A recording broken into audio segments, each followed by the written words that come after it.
The hallway was quiet except for the scuffing of old sneakers against the linoleum floor. Emily Carter kept her head low, clutching her worn-out backpack to her chest like it was a shield. She had just come from her literature class, the one place in school she felt safe. But as soon as she stepped into the corridor, the voices began. Well, if it isn't the little farm girl, sneered Amanda, the leader of the pack. She leaned against the lockers, her arms crossed, flanked by two other girls who never seemed to laugh unless Amanda told them to. What's the matter, Emily? Did the cows keep you up last night? You looked like you barely slept. Emily's throat tightened, but she didn't respond. She never did. Silence was her armor, though it never seemed to stop the arrows. Amanda took a step closer, her grin widening. Oh, come on, say something. Or are you too busy thinking about how you'll never fit in? Maybe call Daddy to come pick you up from school. Oh, wait, does your precious farmer dad even know how to drive anything but a tractor? The other girls snickered, and Emily's stomach twisted. She could endure their jokes about her clothes, her quietness, even her life on the farm. But today was different. Amanda reached forward and snatched Emily's phone out of her pocket. Hey, Emily's voice cracked, but Amanda only raised the phone higher, scrolling through it. What's this? You don't even have TikTok. No selfies. What's wrong with you? But Emily lunged for it, but Amanda jerked her hand away. Wait. Oh, here's something. Daddy Carter. Amanda smirked. Should we give him a call? I bet he'd love to hear that his little girl is crying in the hallway. The laughter grew louder, sharper. Emily's hands trembled. She hated herself for it, hated how powerless she felt. She whispered, "Give it back." Amanda tilted her head mockingly. What's that? Speak up, farm girl. Should we call Daddy? She tapped the screen as if she might. Don't. Emily's voice rang out stronger this time.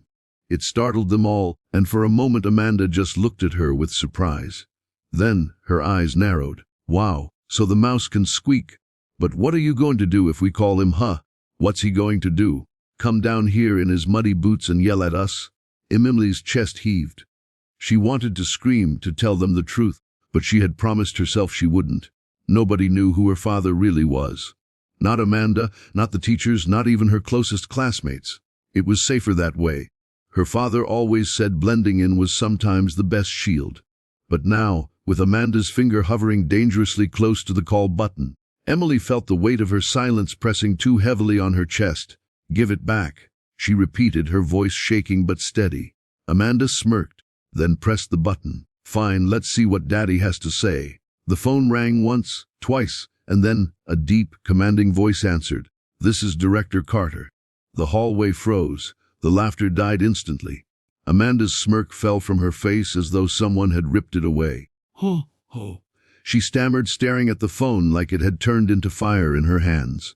Emily stepped forward, her hand outstretched. Amanda gave her the phone without a word. Emily lifted it to her ear, her face hot with a mixture of anger and shame. Hi, Dad, she whispered. There was a pause on the other end, then his tone softened. Emily, are you all right? What happened? Tears welled in her eyes. She glanced at Amanda and the others, who now stood rooted to the floor, pale as chalk. I'm fine, she said, though her voice wavered. Some girls were just bothering me. They didn't know who you were. A silence stretched, heavy and tense. Then his voice lowered, calm but laced with a steel edge. Put the phone on speaker. Emily hesitated, then obeyed. Girls, his voice boomed, echoing in the hallway. This is Director Jonathan Carter, head of the FBI. I don't know what you thought you were doing harassing my daughter, but understand this. You just crossed a line. Bullying is not only cruel, it's criminal when it reaches intimidation and theft. I could have every single one of you questioned before the day ends. Do you understand me? Amanda's lips trembled. Her usual confidence had evaporated. Why, yes, sir, she stuttered. And one more thing. Director Carter continued, his voice steady but cold. If Emily tells me this happens again, you won't just be answering to the school. You'll be answering to me. And I don't take kindly to anyone who thinks my daughter is less than the remarkable young woman she is. Emily's breath caught. Her father's words wrapped around her like armor, stronger than anything she could have imagined. Amanda's face was beet red, her eyes darting toward Emily, filled now not with cruelty but with fear. We didn't mean it, she muttered weakly.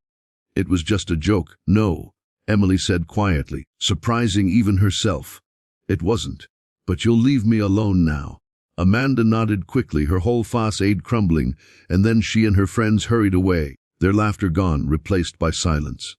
Emily lifted the phone back to her ear. "Dad," she whispered, her throat tight. "Thank you." His voice softened again, filled with warmth. "You never have to thank me for protecting you, Emily. You're stronger than you know. But sometimes, it's okay to let people see the truth." When the call ended, Emily stood in the hallway, her body still trembling. But this time it wasn't from fear. It was from something new: power.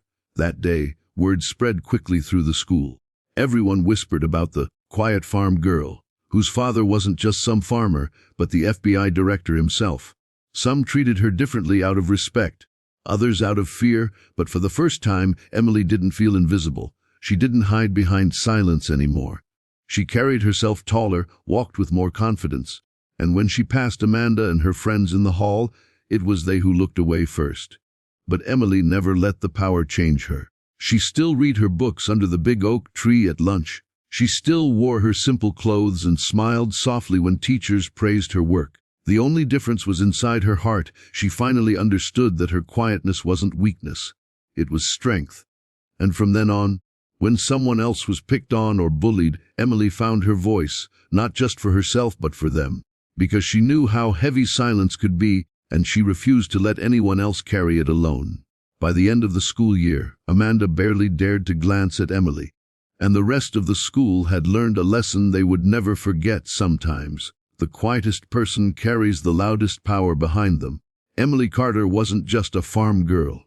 She was the daughter of the man who defended the country.